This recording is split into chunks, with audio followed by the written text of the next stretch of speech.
Fáilte ga daine go dtí an díal de bit le me se Brennan ó Devenney an seo Highland Radio.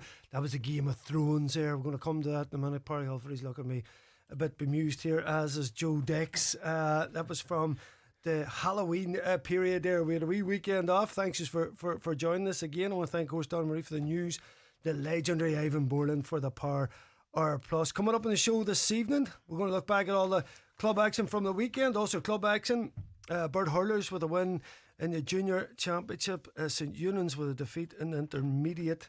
We're going to hear from their manager in a bit. Cairn footballers in the Junior Championship also a very narrow defeat to a very fancied Emmyville side. Our own Pauric Hilferty was down at that in Clonus. He'll be joining us to give us all the updates on that. We'll hear what his views on that. We'll look ahead, of course, to Niamh Conlon, Niamh Columba, who are out in action next weekend in the intermediate and senior competitions. Our under 21 championship is going good guns. We'll look across a couple of games in that. We'll also speak later in the show to Micheal McMullen on the Ulster Club Championship and all the GNUs of the Northwest, including Rory Kavanagh has departed from Glen Mahara. But we start the show with a bit of sad news. The death of Nudie Hughes, Monaghan legend. He had a battle with cancer which he fought bravely since 2018, so very hard to hear the news about Nudie. Tough stuff for him and his family and everybody that knew him. Also Barney McMonigal, a huge GA man, a huge servant of GAN at St Eunan's, some 50 years groundsman at St Eunan's, and one of those friendly faces you always seen about O'Donnell Park, and indeed at many GA matches. What a nice man, and what a servant he was to the GA and to the family. Sorely missed. And I was just looking at Nudie Hughes. Fortunate enough to have met Nudie quite a few times. Got to know him. He used to do bits and pieces of co-com. 3-time All-Star. One of the very few back in the times when you had a position, and as a definitive position in the pitch, and he did it at forward and defence, which was very unusual. 3 Ulster titles and a National League as well. Pauric, and listen, aye, legend of a man, just, and listen, he'll be sorely missed. Great guy, and listen, outside of his footballing talent, he's one of them guys, just very warm and engaging. Had a great story, but never say pushed his greatness on you. Do you know what I mean?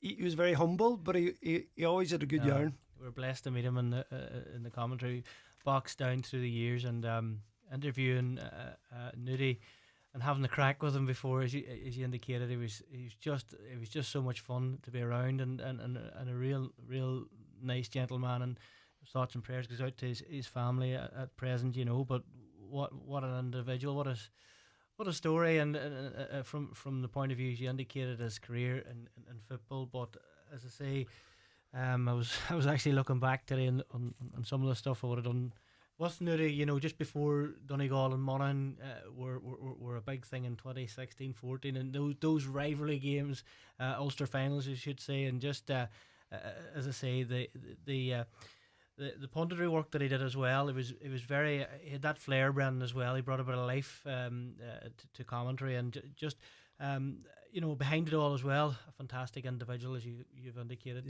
Yep, top man. So it'll be sorely missed, Nudie. I played a Game of Thrones coming in there at the start there, Pauric. I ended up having to go Carl Drogo. Not everybody maybe knows Game of Thrones.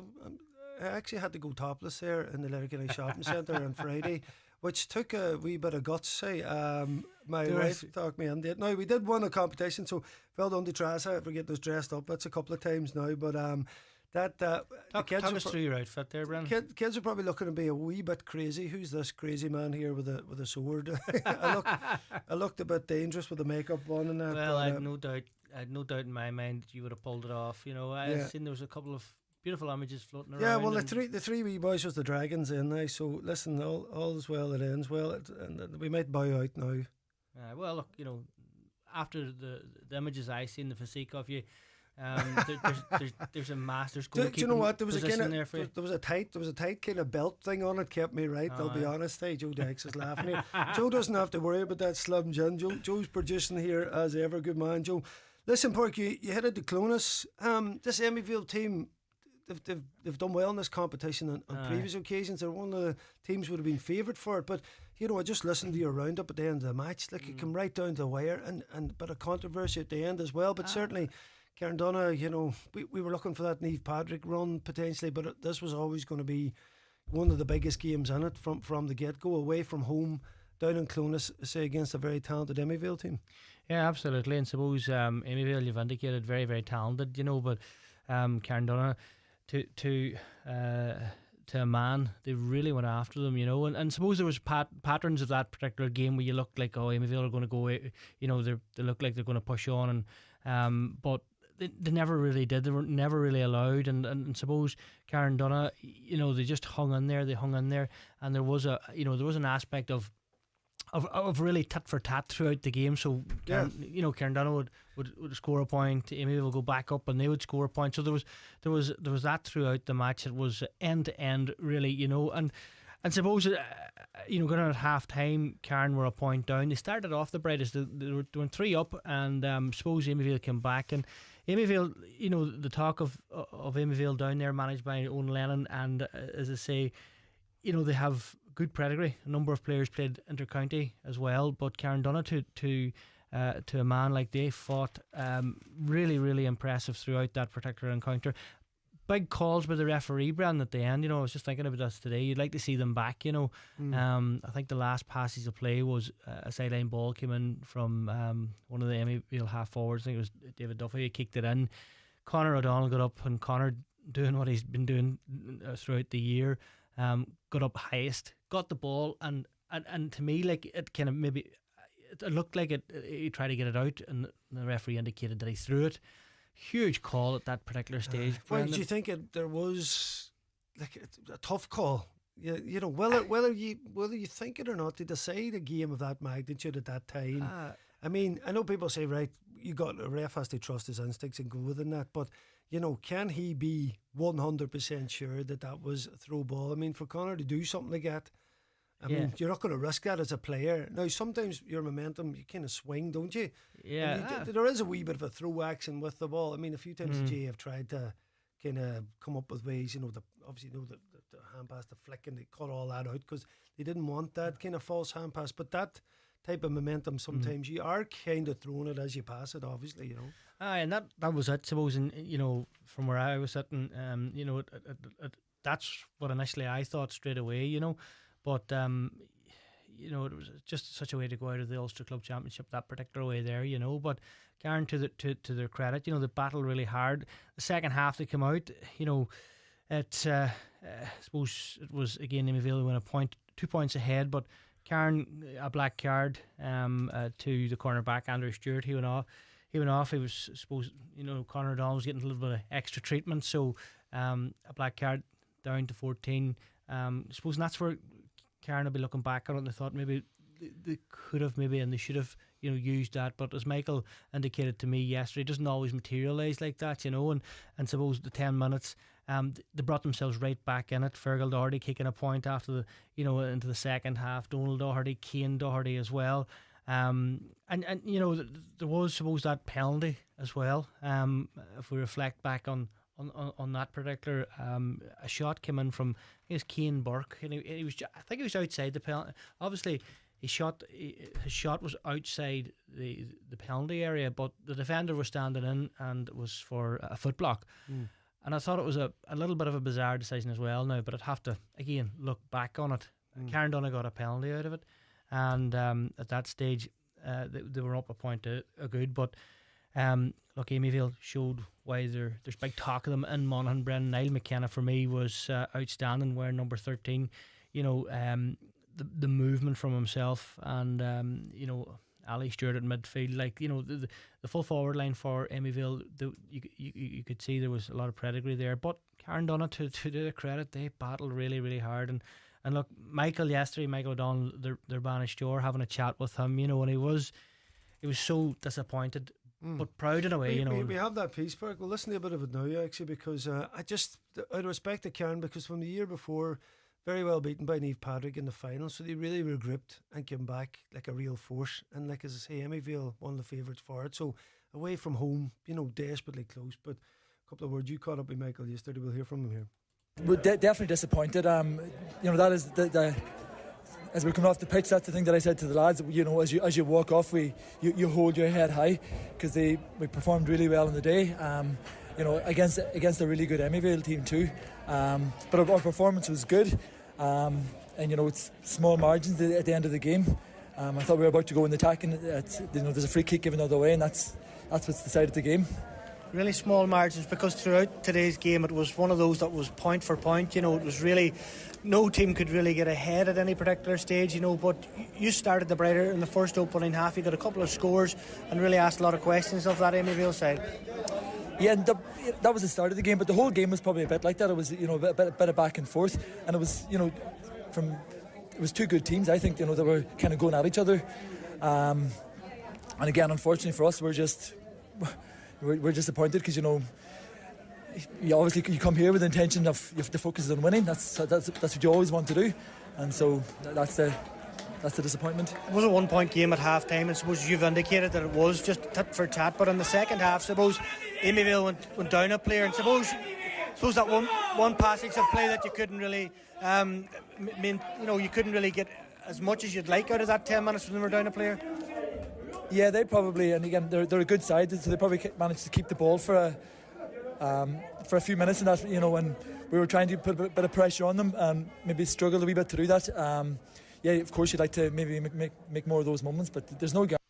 Yeah, disappointed Micheal O'Donnell there indeed. And listen, still champions, going up the intermediate next year. We wish Karen Donna well. I say I was out at the park watching St Eunan's against Aero. St Eunan's lost the senior final, but because Satanta had won the intermediate previously, they went up to senior. So St Eunan's are playing Aero Carrick Moore, who 6-time champions in Tyrone. And listen, St Eunan's certainly gave it their all. You could see Carrick Moore probably a better side overall, but there was a tremendous amount of guts. I think just before half time the sides was level with just a couple of minutes to go. You had a couple of late points. I think it was 1-6 Carrick Moore hit in that period when they went into domination. The couple of points that St Eunan's really took over, and St Eunan's fought back then, come back within a couple of scores. Carrick Moore kicked on again. So listen, a lot of guts from them. Chris McCauley in there this year. Listen, we got a couple of words with him after the match. Chris Ashmore was there covering it for Highland. Disappointing. It's been very good up until that stage. I think around the 50th minute we had massive opportunities to come into the game and take the lead, and we just didn't do it. And you get punished by that. You get punished by players with the quality they have. I mean, they've so many inter-county players spread out, like 6 championships in a row they've won on Tyrone. We were coming into this year, we felt we were in a good place. They just got the run on us near the end, and they came out worthy winners, and best of luck to them in the next round. Yeah, just a couple of points between you at half time. You started the second half well, and that first goal though in a game like this was always going to be crucial. Yeah, it was very similar to the county final here. So it was whenever Satana scored quite late. It's so pivotal in the game. Whenever you're getting that goal at the very end, it kind of just really hurts. So yeah, very, very similar, but I thought we came back into it well. We dug in, we rallied, but I think just from the 50th minute on, I think we just lost our way a wee bit. We had opportunities we just didn't take, and that you get killed at this level whenever you're not taking them. So that brings the curtain down on the season. Yeah, it's been my first year in Donegal. It's been my first year with hurling in Donegal, and pleasantly surprised. And I think we're in a good place. What we do moving forward is entirely up to having a conversation with the club and having a conversation with the players and reflecting maybe on the season that's went past. I'm happy to stay and to come down and keep working with the guys because they're a fantastic group of players. We've built 2 squads there. There's been a lot of really, really positive work done. Under 21s are in the county final. Intermediate team won the championship. We were beating the county final. So there's a lot of positives, but yeah, it's going to be a bit of a short winter and then back into pre-season potentially.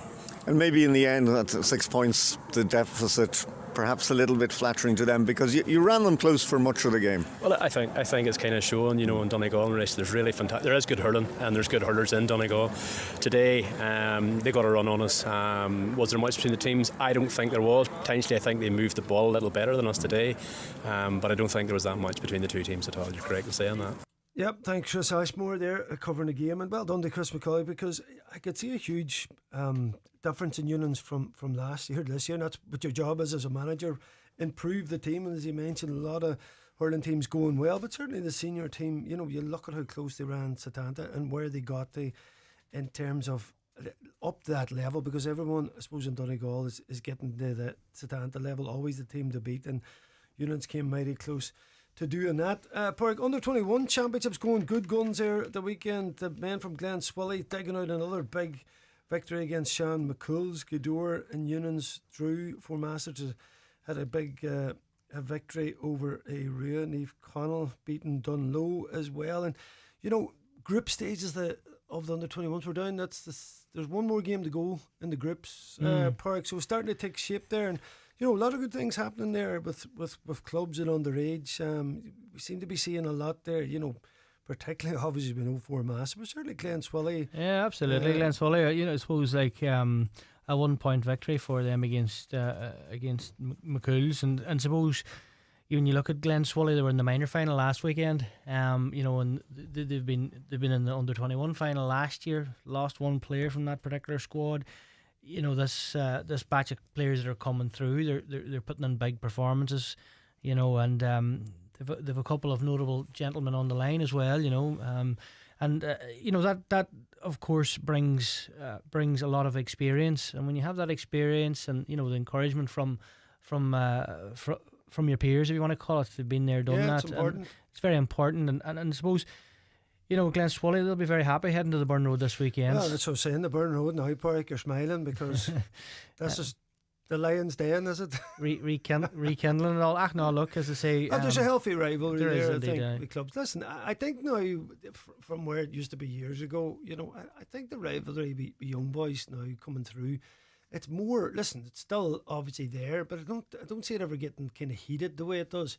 We just want to see the best of championship get stuck in. There's no need for anything else. I think that's changing a lot in football. I think because players are so well coached now, and systems mean that you're not really up close and personal. Like some people are different parts of the pitch and that, but by and large, most players are dropping off. And then you'll get your coming together at times, and that's where the bit of heat will come into it. Then which way it's part of our game.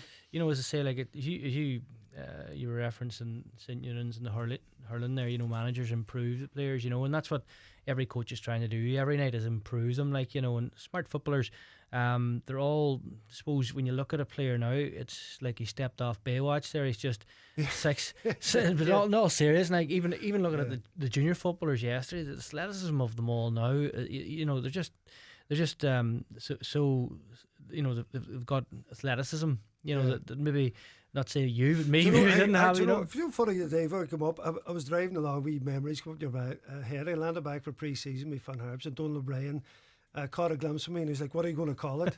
As if I had a bun in the oven, And I was laughing away to myself. Donald O'Brien, he was a queer character, but I thought to myself, you land back for pre-season, you were out of shape. You said now there's no such thing. There is no out of shape, and like just reflecting on, I suppose, when you look at Terman for Masters, and you look at Neve Connell, and you look at Glen Swilly, all there, there's maybe 11 or 12 from under 21s have been playing all year nearly, and then they go into into college football, and like college football was a bit of crack for America, but it's eating on. But look, the games 215 to 214 was the game, against McCool's and Glen Swilly, just end to end, really great game of football. And as I say, look, both sides, I suppose from a Glenswally point of view, you know, they'll be looking to get back into that final once again. And for Masters the same. You referenced Niamh Connell also, you know, and I suppose Niamh Connell, we know what they're all about. They do have a big game this weekend, so you know there are probably a number of players that might be played over the weekend. It's a juggling act for those Ulster teams, I suppose now, Pauric, in terms of, you know, even this morning actually I spoke to Greg about that. Your top under 21 players, they're probably the players are getting pulled the most between colleges, club, underage, senior, and if you've had a successful year, it's a lot. Now, when you were that age, you wanted to play, but sometimes they need to be protected. But it's a difficult one though, because everybody needs their own players. You know, they want their own best teams out. But I think, look, you know, down through the years you would have came across that there, you know, but. Do you think, I suppose, Pauric, there is too much demand? Do you think we need a group stage in under 21s? Would it not be better home and away, maybe playing it out the old format of the senior? I know I'm always talking about that, but I think it still gives you a chance of a home and away game, and then let it roll from there. It's maybe a lot, particularly with the weather turning to be going on the group stages with under 21s. No, under 20s, you know, and conditions, you know, just aren't where they should be. And that's the way it is. Like, but.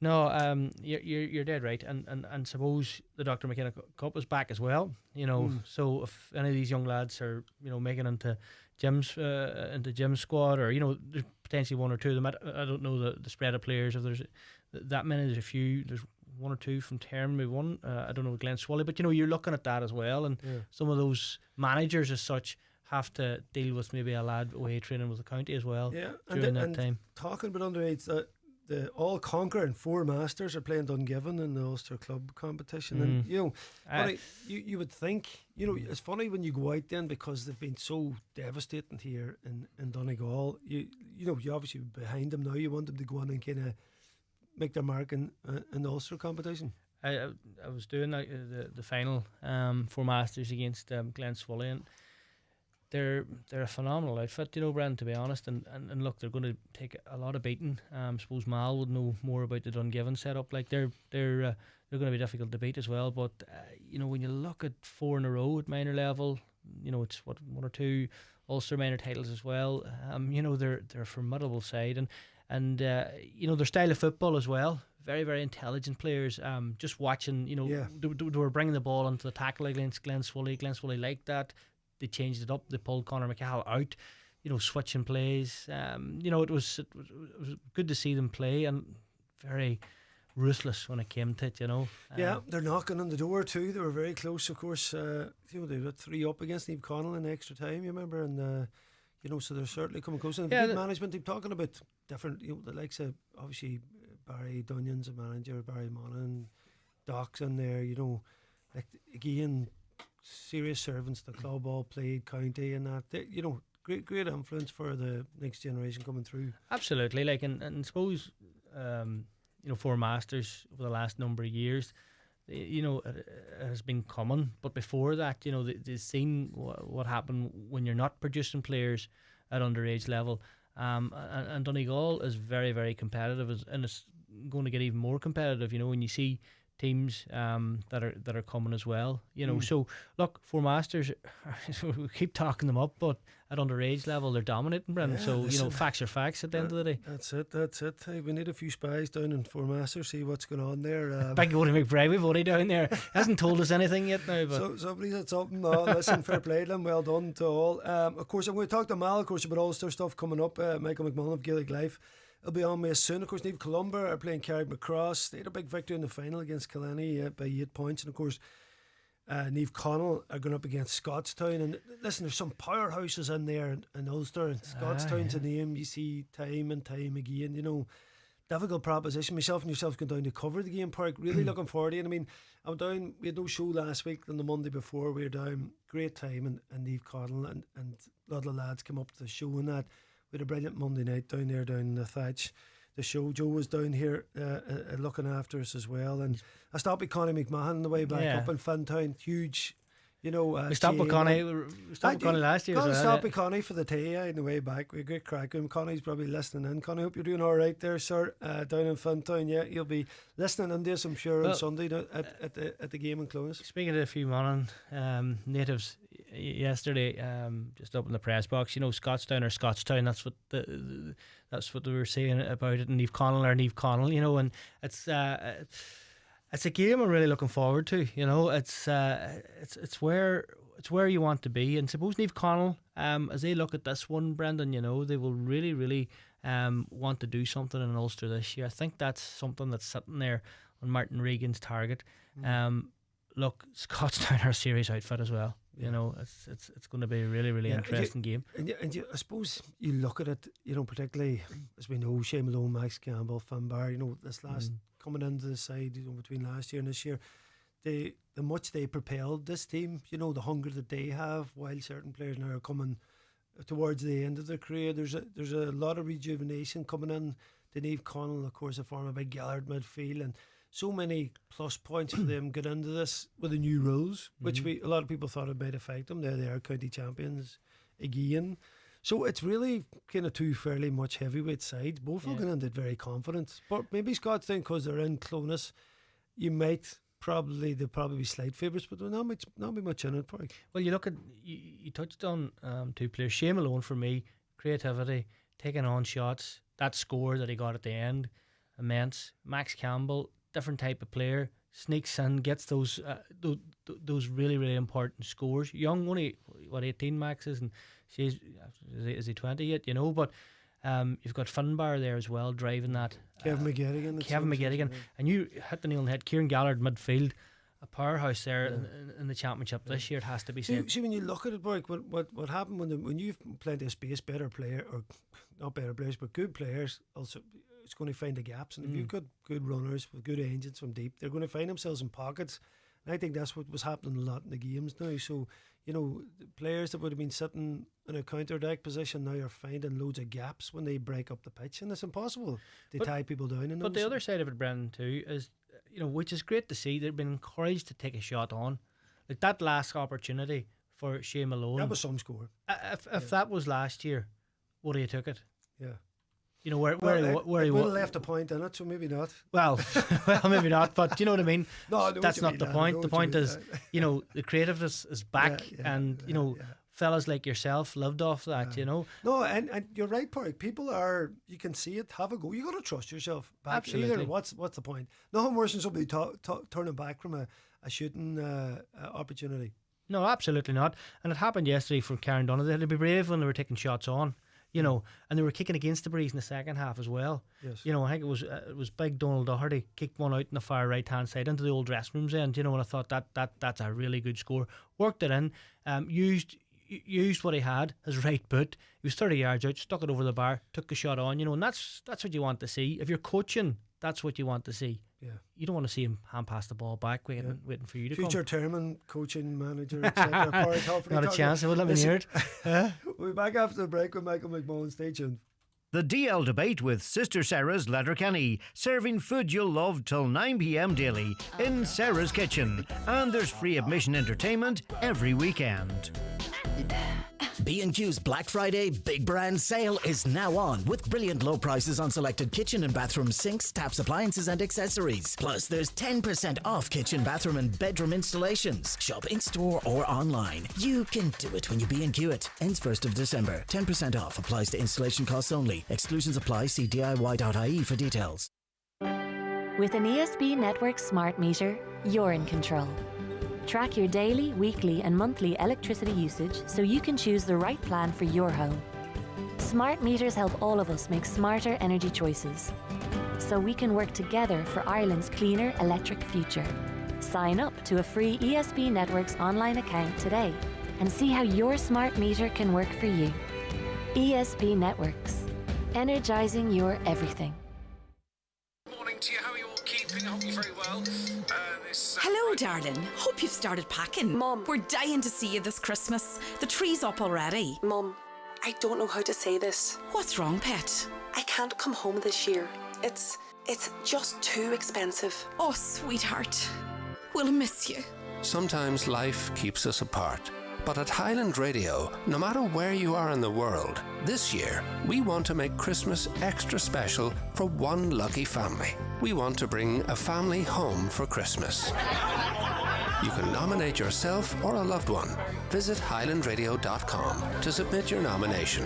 Let's bring families together this Christmas. What difference can changing your home heating make?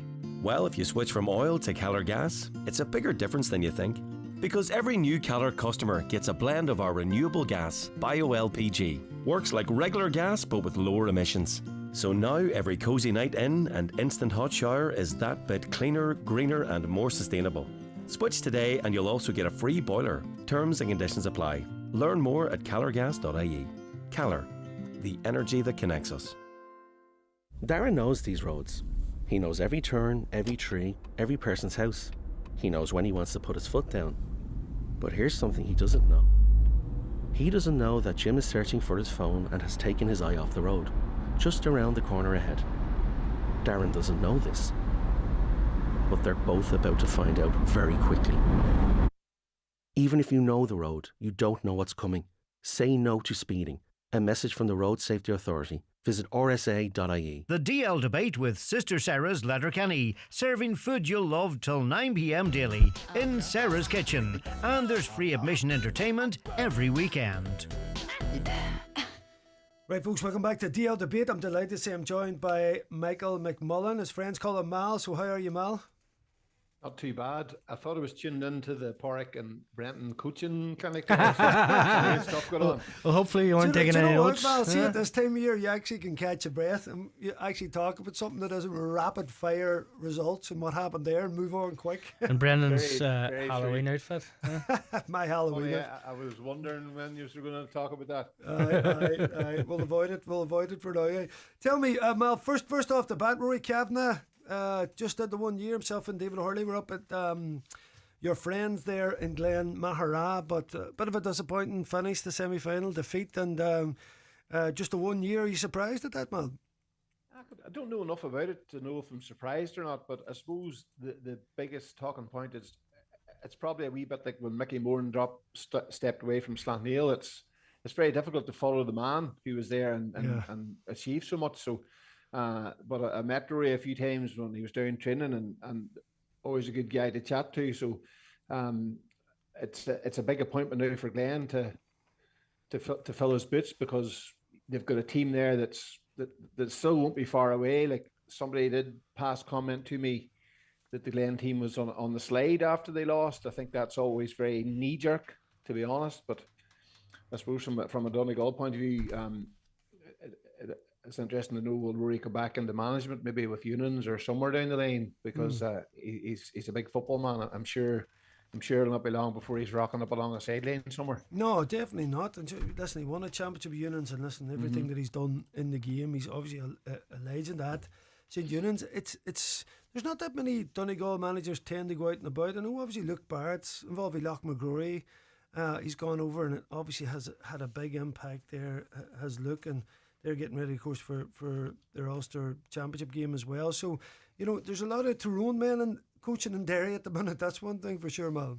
There is, and funny you say, look, I was at the Tyrone final and I met him on the pitch afterwards, and he was so emotional. You can see how much it meant. I did an interview with him for Gaelic Life during the year, and it's the first time I really met him. He's just an absolute football fanatic. Yes. And after the whistle, it just, that emotion that you have after the final whistle. And I know him and Marty Boyle are very friendly. They actually managed against each other with Derry and Donegal minors. So it just shows you they can be respect. There can be respect there outside of county boundaries. So a big involvement for Luke, and I suppose for Derry manager Kieran Mina, I was especially happy to see him involved there because it's his home club, and what an achievement. Years and years and years of work and not guaranteed anything, and now they're champions. So. It's some story, Mal. How long ago were they junior?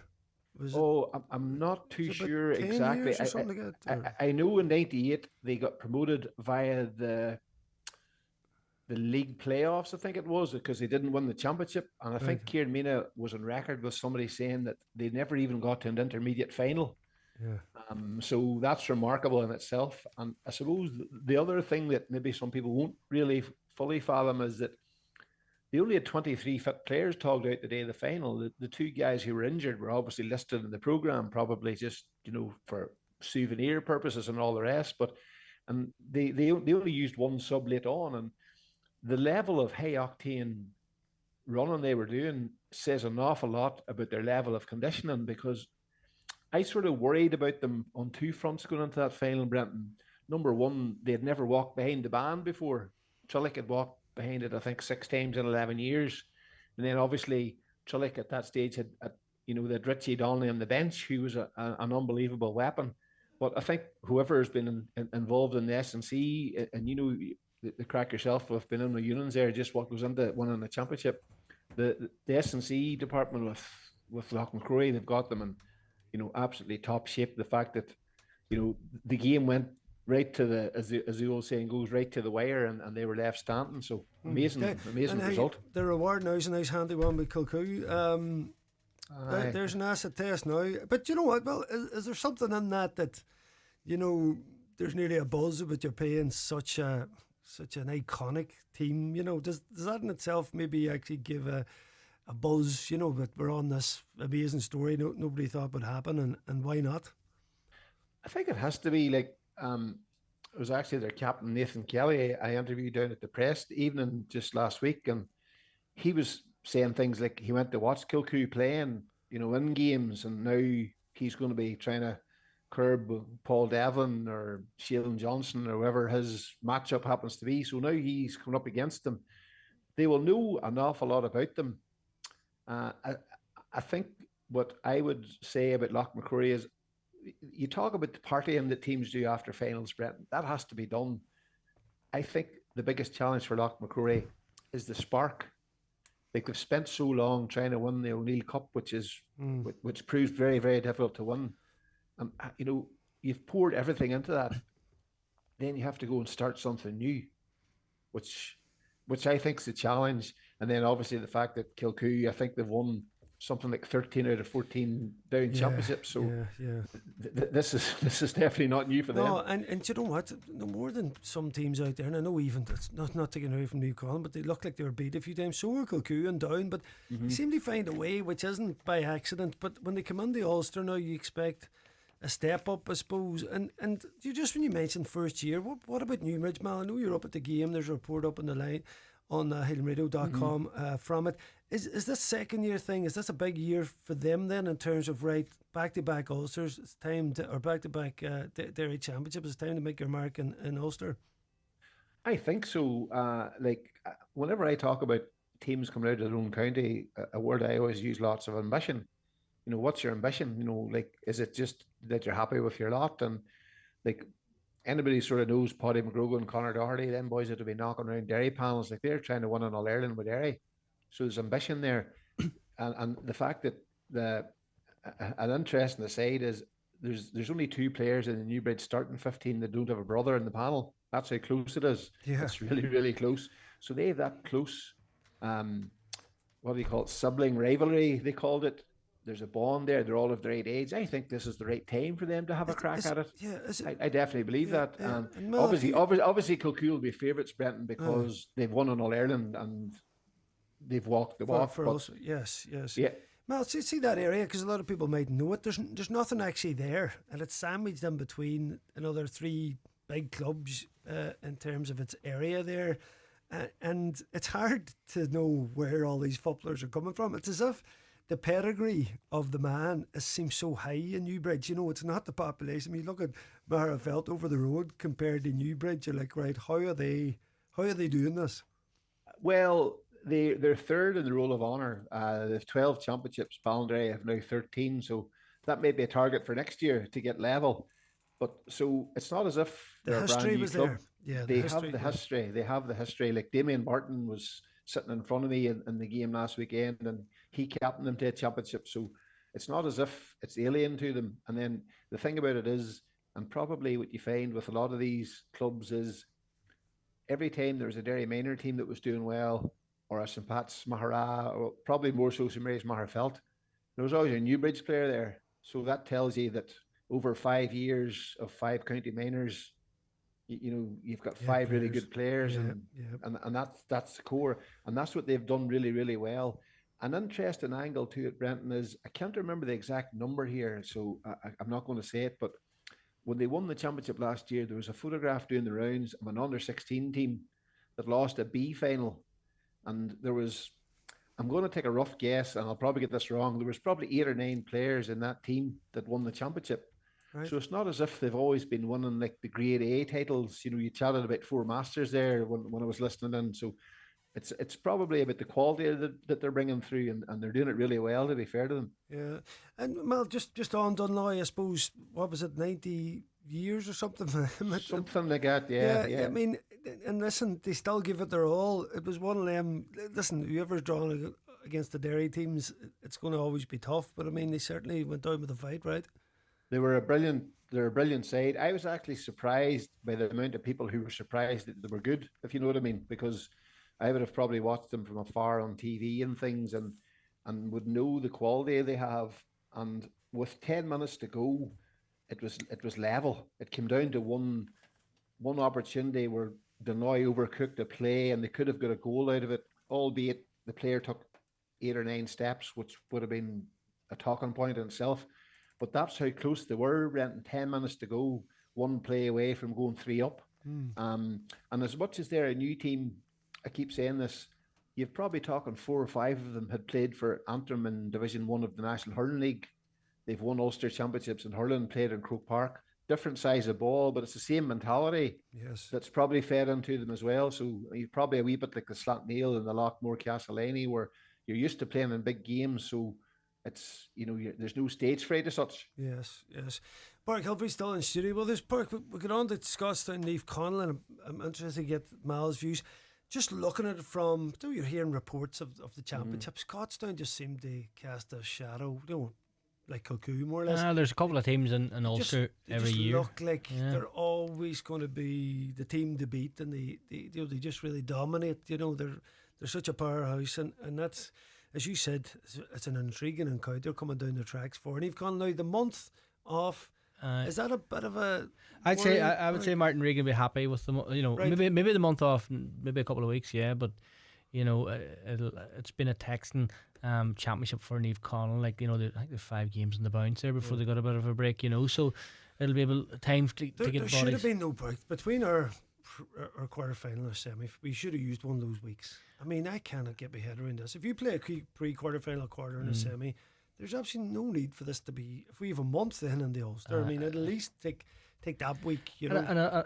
And there's a few games going to extra time as well in the championship in Donegal this year. So you know that was the final went to extra time. And you know then if it was planned to be extra time, you definitely, you know, more likely there should have been a winner out of that, you know. So no, look, I think Naomh Conall, it's a big game. It's going to be a tight battle, you know. It's going to be come down to the wire as such, Bren, you know. Look, for me, Naomh Conall need to push on here, you know. They're playing a serious formidable team, but Naomh Conall are a formidable team themselves, you know. So it's a couple of years ago, you know, you would look at the tactical element and how, you know, as Mal has mentioned, you know, football has changed. We're going to see, you know, how it's going to change, as he mentioned about Dunloy. There as well, you know. So this is a game. Teams are never in control of the game anymore. Yeah, exactly. You know, basically, yeah. And Mel, what do you think about that? You know, obviously Naomh Conall, a couple of big scares in Donegal, as Kilcoo we were talking about there. Scottstown seemed to be, you know, nearly like positioning themselves up for an assault on Ulster. Just on Pauric's point there about the week off, I actually interviewed Martin last week for a Gaelic Life piece, and I says to him, he says, we've got 4 weeks off. And I says, were you tempted to give them 2 weeks off, you know, training? He says, by the Thursday, the boys wanted to go back, you know, a light session. That's sort of the mentality they had. He also said that they wouldn't have won the championship without Shea Malone. Like that point that you were talking about was unbelievable. Yes. Absolutely. Like that's fairy tale. That is, I think Martin did say Roy of the Rovers. So, but on Naomh Conall, I do give them every chance this weekend. On a couple of points, they've got the 3 young bucks, Malone, Max Campbell, and obviously Finbar, who, if there's any justice, he gets young player of the year this Friday. I think it's a cert. But those 3 young boys on top of the middle ground that Martin talks about, and then you have the boys who have been there for their 8 medals. But I do feel that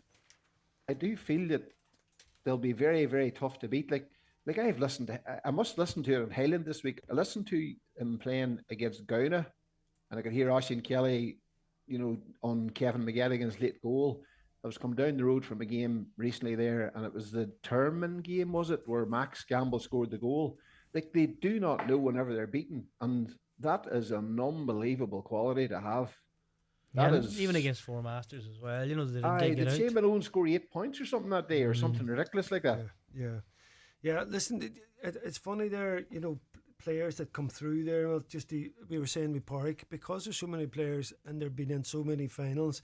You need that spark, and you have that youth coming through as well. I'm sure Scotsman, because of the pick that they have there and just the pedigree they have, you're naturally going to be producing, and that's why I think a lot of teams in Donegal, and they've got their act together with underage coaching. We were talking about under 21s just previous to you coming on there. Well, so what you're trying to do there is just bring through, as you mentioned with Newbridge. You have a constant stream where you'll get one or two every year that'll be kind of, and then you'll get a superstar out of it, like the likes of a Van Barorty. Scottstown, to be fair to them, have brought in a bit of new blood. A couple of years ago, there was a guy, Tommy Mullen. He played against Derry Miners, and I remember, as the saying goes, I remember the name as they talk about. He was brilliant. I thought he was their best player that year. And there's a guy, Max McGuire, and they both broke into the team. Now, a wee bit like Finbar picking up his first medal versus, the likes of Tony picking up his 8th.